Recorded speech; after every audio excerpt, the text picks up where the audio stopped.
Cars like the BMW i3, Nissan Leaf and Renault Zoe have shown that there are no space compromises demanded by electric cars. And, especially for drivers who spend most of their time in towns and cities, electrified cars can save a great deal of money on fuel and road taxes relative to petrol and diesel rivals. Charging an electric car is certainly much cheaper than filling up a petrol or diesel car. Based on an electricity cost of 10p per kilowatt-hour, it will cost just £3 to fully power up a Nissan Leaf. A quick charge on the motorway will take the batteries up to 80% of their total capacity for about £6. Even range anxiety is becoming less of a problem, with the latest generation electric cars capable of some 150 real-world miles on a single charge. Buying an electrified car. It's a fact that electric and plug-in hybrid cars cost more new than conventionally engined cars, but government grants will narrow that price gap. Cars emitting under 50 grams per kilometer of CO2 and able to run for at least 70 miles just on electric power qualify for a £4,500 grant. One that will do between 10 and 69 miles on electric power will get a £2,500 grant. Then there are the incentives of around £2,000 that car makers like BMW and Mercedes are offering for scrappage trade-ins on older diesel cars. But which type of electric car should you buy? A welter of jargon has sprung up to confuse buyers, so let's try and untangle that. Alternatively fueled vehicle, any car that doesn't solely rely on a conventional petrol or diesel engine. EV, full EVs, or electric vehicles, run only on electric power, like the Nissan Leaf. Rather than a normal engine, they are driven by a battery-powered electric motor charged from a mains power source. These EVs escape road tax and the London congestion charge. Hybrid electric vehicle, HEV/hybrid, these cars, like a Toyota Prius, combine a normal petrol or diesel engine with a battery-powered electric motor. They don't need to be plugged in anywhere as the power for the battery is created by the engine and through regenerative braking. These cars can run on electric power alone, but usually only for 20 to 30 miles. Plug-in hybrid electric vehicle, PHEV, cars like the Mitsubishi Outlander PHEV work like normal hybrids, blending conventional and electric power, but there is one key difference: you have to plug their batteries into an external power source. They have a longer range than normal EVs, and still escape the London congestion charge. Hydrogen electric vehicle, these cars mix hydrogen with oxygen in a fuel cell to create electric power. Very few are around because they are very expensive. Toyota's Mirai is £65,000 and you need to plan your journeys carefully as there are only 8 hydrogen charging stations in the UK. Batteries. Kilowatt-hour. Kilowatt-hours is the measurement used for electric car battery capacity.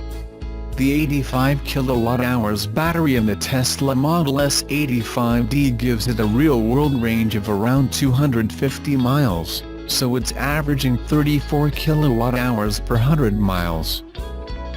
Another less common measurement of battery capacity is ampere-hours. 1 ampere-hour is less than 1 kilowatt-hour.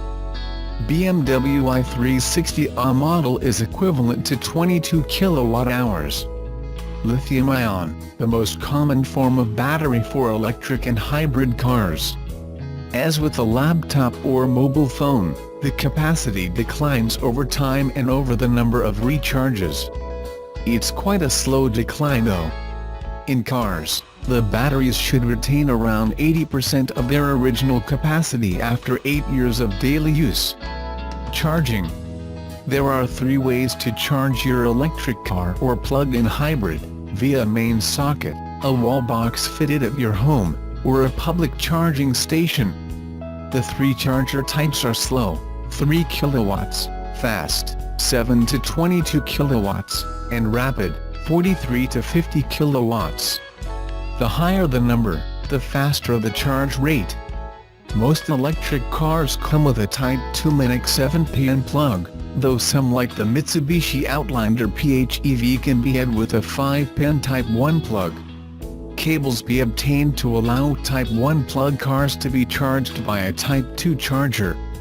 Charging via a regular 3pin mains plug can be done, but it will take much longer.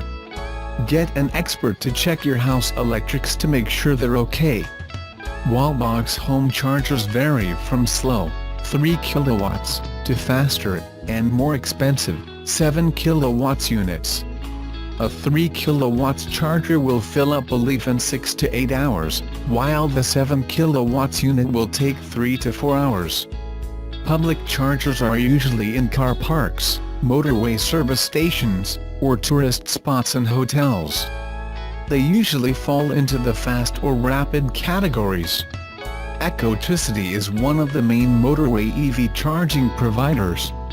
It charges £6 for a 30-minute rapid charge, good for an 80% fill on a Nissan Leaf. Nissan Leaf 2018 is just a few weeks away from being revealed. Ahead of its September 6 debut, there has been a lot of anticipation about the new EV.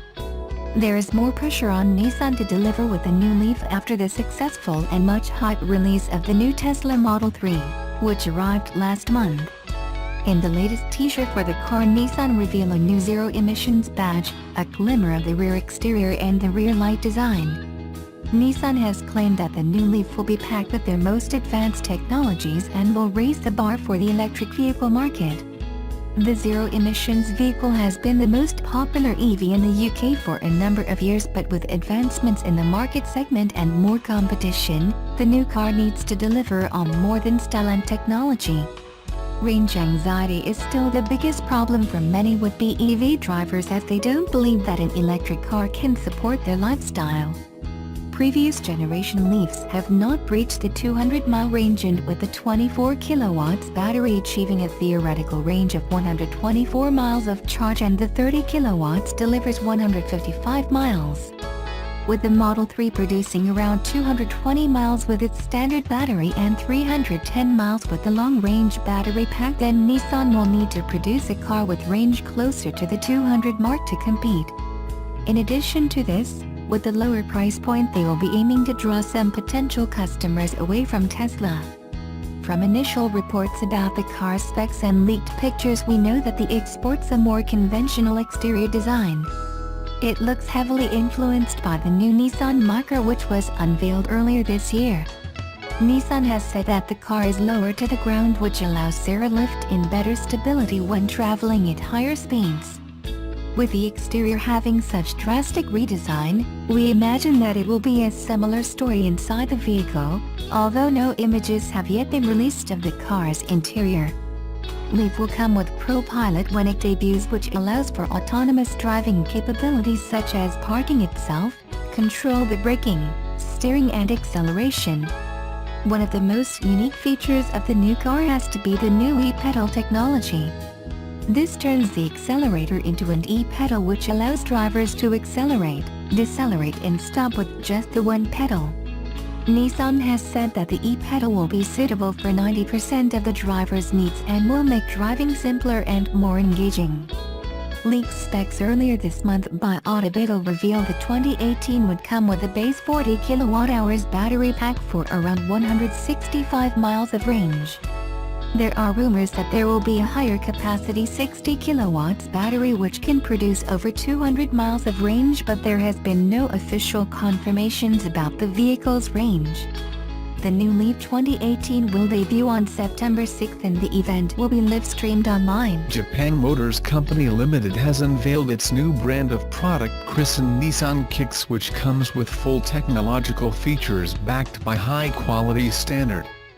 The new Nissan Kicks vehicle comes with 1.6-liter petrol engine and delivers maximum power of 118 HP, as opposed to 84 kW in standard guise.